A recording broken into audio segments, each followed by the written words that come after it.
हरियाणा के गुड़गांव का नाम सुनते ही आपके दिमाग में क्या आता है?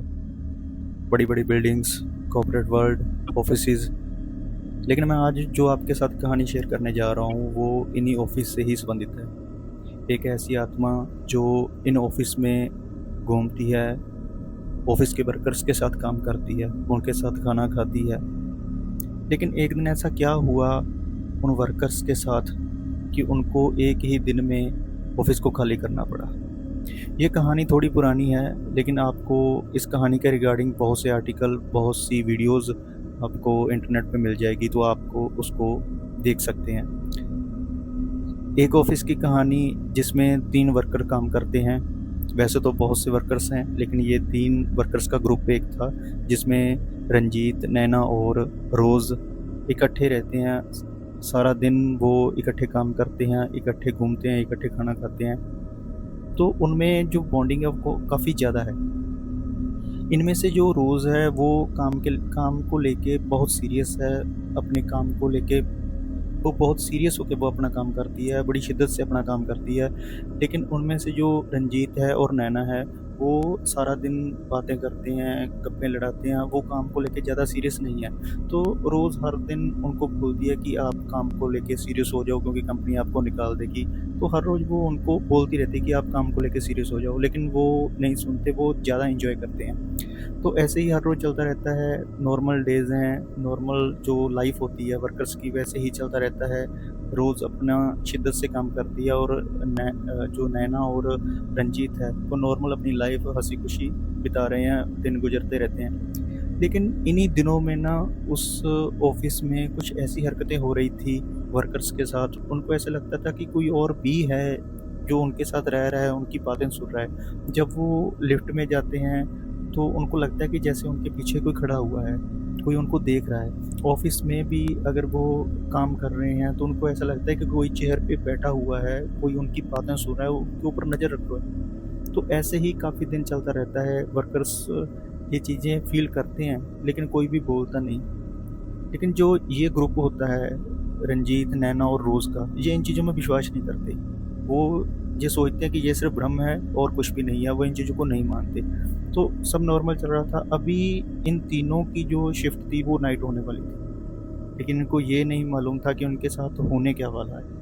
अब इनकी शिफ्ट नाइट होने वाली थी, तो पहले-पहले सब नॉर्मल चल रहा था, कुछ भी इनके साथ नहीं हुआ। जैसे ये दिन में ड्यूटी करते थे, वैसे ही ये नाइट में ड्यूटी करते हैं। कोई भी इनको कोई इंसिडेंट इनके साथ नहीं हुआ, कुछ भी इनको फ़ील नहीं हुआ, क्योंकि ये विश्वास नहीं करते थे। एक दिन क्या होता है कि टाइम होता है घर जाने का। रंजीत अपना सामान पैक कर लेता है और नैना भी फ्री हो जाती है, लेकिन तभी रोज़ का फ़ोन रिंग करता है, टेबल पे पड़ा होता है। जब वो रिंग करता है तो रंजीत उसको बोलता है कि अब मत उठाना, हमारा घर जाने का टाइम हो गया है, अब हम सुबह देखेंगे। लेकिन रोज़ बोलती है कि नहीं, किसी को ज़रूरत हो सकती है, कोई मुश्किल में हो सकता है, हमें उसकी हेल्प करनी चाहिए। तो आप वेट करो 5 मिनट में, अभी मैं कॉल ख़त्म करके आपके साथ चलती हूँ। तो गाइज़, जो कॉल सेंटर में कॉल होती है ना, वो लगभग 1-2 मिनट की होती है, मैक्सिमम 10 मिनट से ज़्यादा कॉल नहीं होती। तो रोज़ कॉल पिक करती है और उनसे बात करने लगती है। रंजीत अपना बैग पैक करता है और नैना से बातें करने लगता है। तो तभी वो फ़ील करते हैं कि रोज़ को कॉल पे लगभग आधे घंटे से ज़्यादा हो गया है। तो वो रोज़ की तरफ देखते हैं, तो वो देखते हैं कि रोज़ का जो चेहरा है ना, वो थोड़ा बदलने लग गया है। उसकी एक्सप्रेशन जो चेहरे के हैं वो अलग होने लग गए हैं। लेकिन वो फ़ील करते हैं कि हो सकता है कि कॉल पे कुछ ऐसी बातें हों किसी क्लाइंट के साथ, जिसकी वजह से वो थोड़ा परेशान लग रही है, तो उसको इग्नोर कर देते हैं। अगले 15 मिनट के बाद वो फिर देखते हैं, रोज़ का चेहरा बदल रहा था। वो उससे पूछते हैं कि रोज़, क्या सब ठीक है? लेकिन रोज़ की तरफ से कोई भी जो जवाब है बात का, वो नहीं आता। तो वो बिल्कुल शांत थी, बिल्कुल चुप थी, कोई भी उसकी आवाज़ नहीं आ रही थी।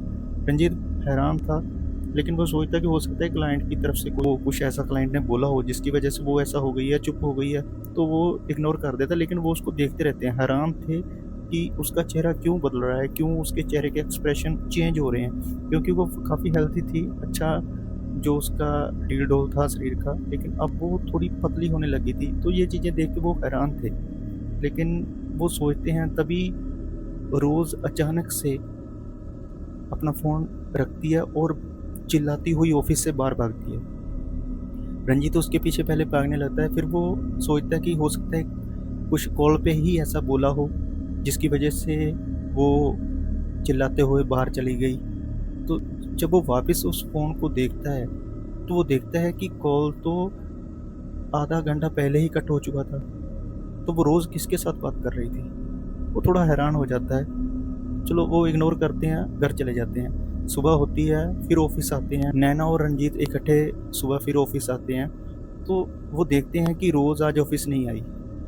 वो बहुत हैरान थे क्योंकि कभी भी रोज़ ने बिना बताए छुट्टी नहीं ली थी, कभी भी वो ऑफिस से घर नहीं रहती थी। वो हर रोज़ प्रेजेंट रहती थी ऑफिस में, तो वो हैरान थे। तो वो सोचने लगते हैं कि कल वो लास्ट कॉल पे भी काफ़ी परेशान थी। तो वो नैना से बात करता है कि हमें उसको पूछना चाहिए कि क्या बात है, क्यों वो ऑफिस नहीं आई रात कॉल पे, ऐसी क्या बात हुई। तो नैना उसको बोलती है कि मुझे उसका घर पता है जहाँ पर वो रेंट पे रहती है, तो हम उसके घर पे जाके उसको पता कर सकते हैं क्या वो ठीक है। तो रंजीत एग्री कर जाता है और वो बोलता है कि चलो ठीक है, हम उसके जहाँ पर वो रेंट पे रहती है वहाँ पर जाके पता कर लेंगे कि वो कैसी है कैसी नहीं है। तो दोनों कार में बैठते हैं और वो वहाँ पहुँच जाते हैं जहाँ पर वो रोज़ रेंट पे रहती थी। तो वो वहाँ जब घर की बेल नॉक करते हैं तो एक आंटी बाहर आती है, तो उनसे वो पूछते हैं कि रोज़ कैसी है। तो आंटी बहुत हैरान हो जाती है और उनसे बोलती है कि रोज़ कुछ 6 महीने पहले वो ऑफिस गई थी, उसके बाद वो कभी भी ऑफिस से यहाँ घर में नहीं आई। हमने काफ़ी वेट किया, उसके बाद उसका कोई ना मैसेज है ना कॉल आई। तो उसको तो इस घर को छोड़े हुए 6 महीने हो गए। रंजीत हैरान था क्योंकि उसने 2 दिन पहले ही तो रोज़ को यहाँ पर ड्रॉप किया था। वो घर पर अक्सर ही उसको छोड़ के जाता था। वो नैना से बात करता है कि ये कैसे हो सकता है, वो हर रोज़ इसी घर के सामने उसको ड्रॉप करता है। तो नैना उसको बोलती है कि मुझे उसका जो पेरेंट्स जहाँ पर रहते हैं वो घर मुझे मालूम है, हमें उसके पेरेंट्स के साथ बात करनी चाहिए, हो सकता है कि वो अपने घर चली गई हो। तो रंजीत एग्री हो जाता है। तो वो जहाँ पर उनके पेरेंट्स रहते हैं, रोज़ के पेरेंट्स रहते हैं, उस घर की तरफ चलने लगते हैं। घर पहुँचते हैं, बेल बजाते हैं और सामने से रोज़ के पिता बाहर आते हैं। तो रंजीत उनको बोलता है कि रोज़ कैसी है, रोज़ आज ऑफिस क्यों नहीं आई। तो रोज़ के पिता थोड़े हैरान हो जाते हैं। वो सोचने लगते हैं, बड़ी हैरानी से वो रंजीत की तरफ देखते हैं लेकिन कुछ बोलते नहीं। वो उनको बोलते हैं कि आप अंदर आओ, चाय पानी पियो, फिर बात करते हैं। सभी बैठ जाते हैं, चाय आ जाती है, चाय पानी पीते हैं। रंजीत फिर रिपीट करता है अपने क्वेश्चन को रोज़ के पिता के साथ कि रोज़ कैसी है, वो आज ऑफिस क्यों नहीं आई। रोज़ के पिता बड़ी हैरानी से उसकी तरफ देखते हैं और उसका जवाब देते हैं कि रोज़ को मरे हुए 6 महीने हो गए, आप किस रोज़ की बात कर रहे हो। तो रंजीत हैरान हो जाता है, कांप जाता है अंदर से और नैना की तरफ देखता है। फिर वो रोज़ के पिता से बोलता है कि आप कैसे कह सकते हैं कि रोज़ की पिछले 6 महीनों में डेथ हो गई। वो तो हर रोज़ हमारे साथ ऑफिस में रहती है, हर रोज़ हमारे साथ ऑफिस में काम करती है, हमारे साथ खाती है, हमारे साथ रहती है, हमारे साथ घूमती है। आप कैसे कह सकते हो कि उसकी डेथ हो गई।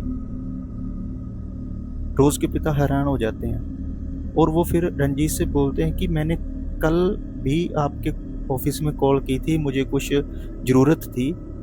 तो आगे से जो मेरे जिसके साथ मेरी बात हुई वो बोल रही थी कि मैं आपकी बेटी रोज़ बोल रही हूँ। पहले मुझे ऐसा लगा कि कोई मेरे साथ भद्दा मजाक कर रहा है, लेकिन उसके बाद जब उसने सारी वारदात बताई जो उसके साथ हुआ तो मैं हैरान रह गया था। उसके बाद कॉल कट हो गई, मैंने दोबारा ट्राई भी किया लेकिन कॉल नहीं लग रही थी। जब रोज़ के पिता इस बात को सुनते हैं और रंजीत इस बात को पूरी बताता है कि कल वो आपसे बात कर रही थी, वो इंसिडेंट सारा बताता है, तो रोज़ के पिता को इमीडिएटली हार्ट अटैक आ जाता है गाइस। तभी उनको उठा के हॉस्पिटल ले जाया जाता है, तो उनको डेड डिक्लेयर कर दिया जाता है। अब रंजीत और नैना बहुत डर गए थे क्योंकि रोज़ तो उनके साथ हर रोज रहती थी, एक आत्मा के रूप में, एक प्रेत के रूप में, लेकिन उनको नहीं पता था। अब वो ठान लेते हैं कि वो उस ऑफिस में नहीं जाएंगे, वो मैनेजर के साथ बात करेंगे, उसको पूरी कहानी बताएंगे, लेकिन वो आज के बाद उस ऑफिस में कभी नहीं जाएंगे। बहुत डर गए थे वो। सुबह वो मैनेजर के पास जाते हैं, मैनेजर को सारी बात बताते हैं, पूरा किस्सा उनके साथ शेयर करते हैं। जब मैनेजर भी पूरा चेक करता है, देखता है, तो उसको पता चलता है कि वाकई ही जो रोज़ है उसकी डेथ 6 महीने पहले हो गई थी, तो और वो आत्मा के रूप में हमारे साथ घूम रही है, हमारे साथ काम कर रही है। तो मैनेजर ने भी इमीडिएटली वहाँ से लीव कर दिया। सभी जो वर्कर्स थे उन्होंने कंपनी को छोड़ दिया और कंपनी खाली हो गई।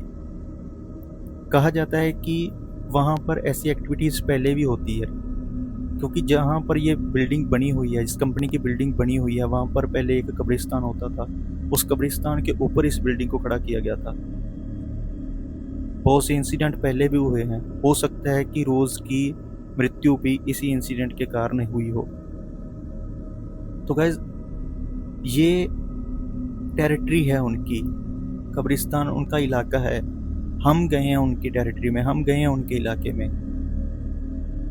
तो जहाँ भी हम कहीं घर लेते हैं, कोई ऑफिस बनाते हैं, तो सबसे पहले हमको चेक कर लेनी चाहिए उस जगह के बारे में, उसकी हिस्ट्री पता कर लेनी चाहिए। लेकिन तो ऐसा होना स्वाभाविक है। पता नहीं कितनी जानें जाएंगी, कितने लोग इनसे परेशान होंगे। सो अगर आपको कहानी अच्छी लगी हो तो हमारे चैनल को सब्सक्राइब, लाइक करें। अगर आपके पास कोई भी कहानी है तो हमारे साथ शेयर करें, हम एज ए वीडियो उसको अपने चैनल के ऊपर अपलोड करेंगे। तब तक के लिए आप बने रहें हमारे साथ। Take care, bye bye.